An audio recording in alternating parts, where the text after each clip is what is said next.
Alhamdulillah rabbil alamin. Allahumma sholli ala sayyidina Muhammad wa ala sayyidina Muhammad. Rabbi shrah li sadri wa yassir li amri wahlul min lisani yafqahu qawli. Assalamualaikum warahmatullahi taala wabarakatuh. Waalaikumsalam warahmatullahi wabarakatuh. Sebelum saya ke bunda-bunda semua, saya juga akan menyonding ibu-ibu yang cantik jelita, masya Allah luar biasa. Assalamualaikum warahmatullahi wabarakatuh. Waalaikumsalam warahmatullahi wabarakatuh. Alhamdulillah rabbil alamin. Allahumma sholli ala sayyidina Muhammad wa ala sayyidina Muhammad. Alhamdulillah di pagi yang penuh barokah ini kita dihadirkan oleh Allah Subhanahu wa taala, karena daun tidak akan jatuh tanpa izin dari Allah Subhanahu wa taala. Dan alhamdulillah 10 tahun yang lalu kita bertemu dengan Bunda, masih cantik, tetap selalu lembut. Dan alhamdulillah pada tahun ini lagi kita kedatangan lagi Bunda yang begitu luar biasa, yang menginspirasi wanita-wanita hebat. Dan alhamdulillah beliau tetap berjuang di jalannya Rasulullah SAW. Bunda Irina Handono yang insya Allah terus diberkahi dan diridhoi Allah Subhanahu wa taala. Amin. Mohon doanya saya istiqomah. Amin. Itu yang penting, istiqomah. Dan alhamdulillah saya Andi Siti Nurbaya tidak sendiri karena didampingi oleh Bunda Haja Manila Ella sebagai pembina dari pengajian Kenten Hijau 165 Kenten Hijau. Selamat pagi, assalamualaikum Bunda. Waalaikumsalam warahmatullahi wabarakatuh. Sehat? Alhamdulillah. Tetap semangat. Tetap sehat. Iya. Kemudian ada Bunda Haja Fadila. Beliau merupakan ketua dari pengajian Majelis Taklim 165 Kenten Hijau. Selamat pagi, assalamualaikum Bunda. Alhamdulillah. Dan tak kalah pentingnya lagi wanita yang luar biasa juga ini, malang melintang di dunia perpolitikan. Luar biasa, Bunda Haja Asmawati merupakan ketua umum dari GMI. GMI, Gerak Muslimat Indonesia. Yel-yelnya? Maju bersama Indonesia berbuat untuk umat. Oke, tepuk tangan dulu untuk kita semua. Oke, alhamdulillah. Jadi ini bincang ringan kita pada pagi hari ini insya Allah akan membawa kebaikan buat semua yang menyaksikan secara langsung Bunda ya. Dan alhamdulillah di sini kita akan membahas beberapa tema. Yang pertama tentang seorang yang diutus oleh Allah, kekasih Allah, yang sebelum kenabiannya beliau merupakan seorang pemuda yang gigih, pemuda yang tangguh, yang tidak hanya bermalas-malasan, yang kata orang zaman sekarang ini kaum rebahan. Namun beliau adalah sosok yang luar biasa, yaitu baginda Nabi besar Muhammad sallallahu alaihi wasallam. Nah, Umi yang saya hormati, yang saya cintai, kita masuk ke fase di mana baginda sebelum kenabiannya. Bukan di medan perang, bukan juga di gua Hiro, bukan pula di mimbar dakwah, tapi di dunia perdagangan. Iya. Dan bagaimana menurut Umi, kenapa Muhammad muda dipercaya oleh Siti Khadijah? Iya. Untuk mengelola perdagangan Siti Khadijah yang begitu luar biasa besarnya di negeri Syam. Dan menariknya dari peristiwa ini kita bisa melihat bahwa sebelum Rasulullah membawa wahyu, beliau lebih dulu dikenal sebagai manusia yang sangat layak dipercaya hingga mendapatkan gelar Al-Amin. Nah, mohon pencerahannya Umi. Insyaallah. Jadi Masya Allah, tema ini sangat penting. Masya Allah. Kenapa? Karena tema penting ini jarang dipercakapkan. Padahal mempunyai makna yang demikian luar biasa.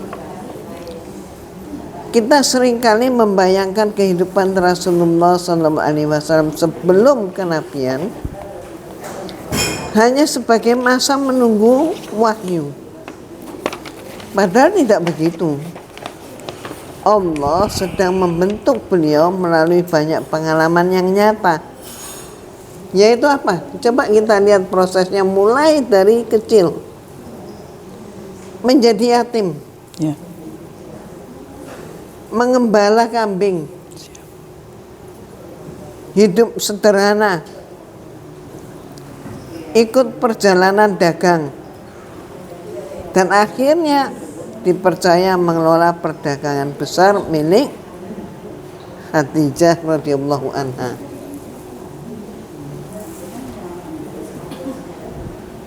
Awalnya bukan karena Rasulullah itu datang membawa proposal bisnis. Bukan karena beliau itu punya modal besar. Bukan karena beliau itu punya jaringan politik kuat. Awalnya adalah karena reputasi. Saat itu Muhammad muda sudah dikenal di Mekah sebagai pribadi yang jujur, Ya. tenang, bersih, amanah, sehingga mendapat gelar Al-Amin. Apa Al-Amin? Orang yang sangat dipercaya. Istri beliau Khadijah binti Khuwailid adalah seorang saudagar besar. Beliau bukan orang sembarangan. Beliau cerdas, terhormat, dan memiliki banyak barang dagangan. Biasanya beliau mempercayakan barangnya kepada orang-orang tertentu untuk dibawa berdagang ke luar Makkah, antar negara, Ya. termasuk ke Syam. Negeri Syam. Jadi luar biasa ya itu Umi ya.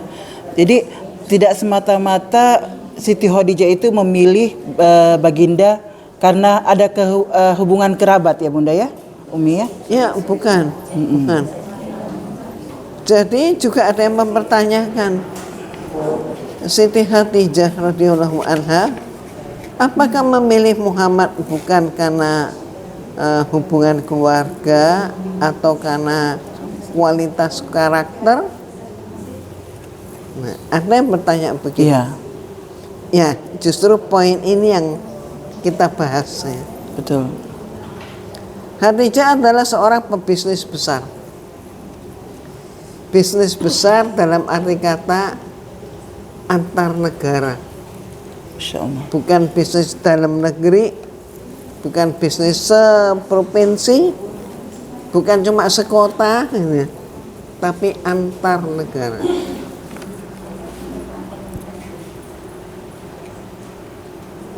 Orang seperti Khadijah tentu tidak akan menyerahkan modal dan barang-barang bernilai besar kepada orang yang hanya kelihatannya baik, Ya, ya kan? betul. Nggak cukup kelihatannya baik. Beliau butuh orang yang benar-benar bisa dipercaya. Dalam perdagangan jarak jauh, apalagi ke Syam, pemilik modal tidak bisa memantau setiap transaksi kan? Ya, betul. Khadijah tidak ikut melihat barang yang dijual. Ada berapa, nanti akan mendatangkan laba berapa, dan biaya perjalanannya berapa, dan transaksi dilakukan dengan siapa. Semua itu kan hanya melalui laporan. Betul.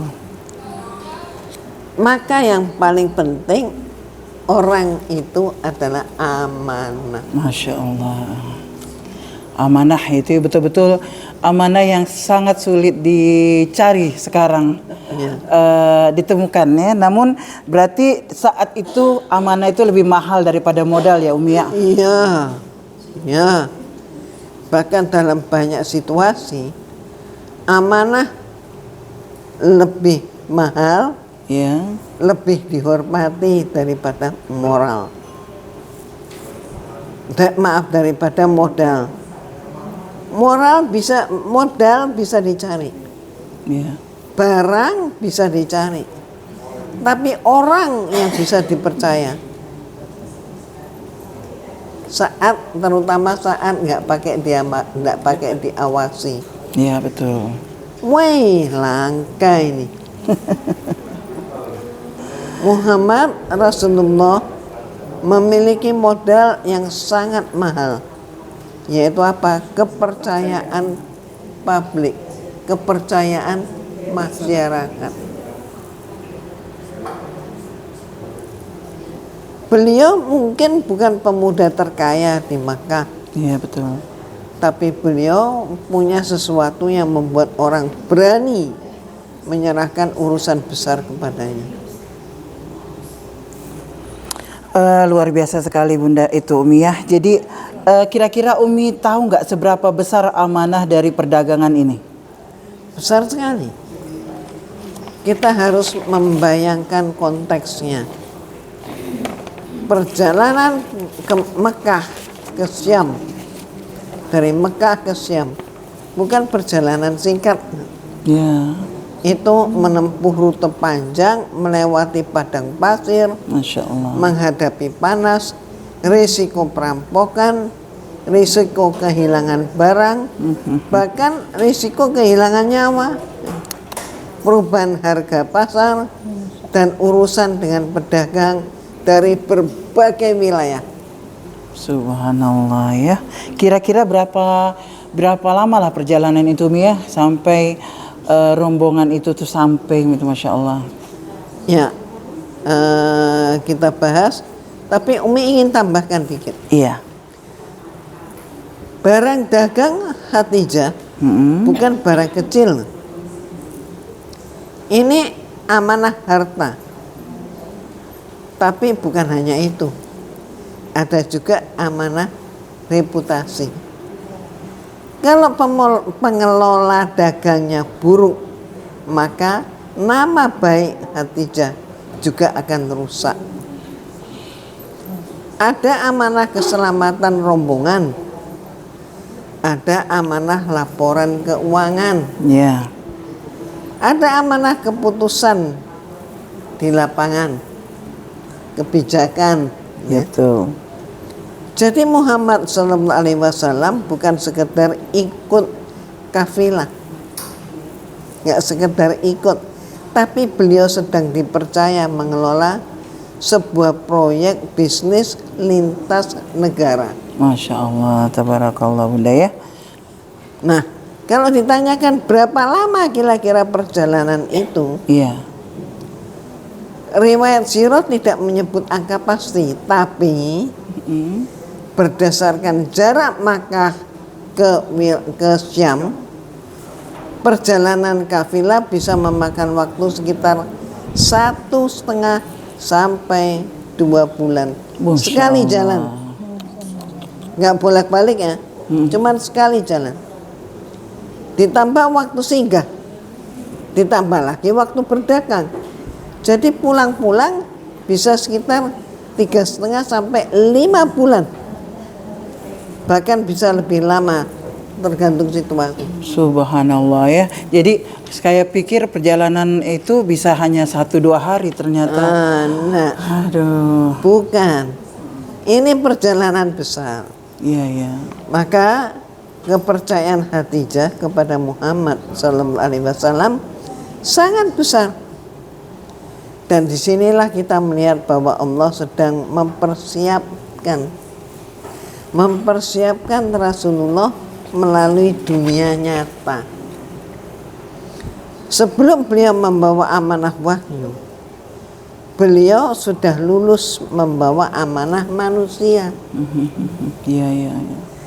Sebelum dipercaya menyampaikan risalah Allah, beliau sudah dikenal tidak mengkhianati harta manusia manapun, tidak pernah. Jadi Masya Allah luar biasa ya Umi ya. Perjalanan ini bukan hanya masalah ekonomi tapi bagian dari pendidikan kenabian ya Umi ya. Iya, betul, persis itu. Ini seperti tangga pembentukan. Ya.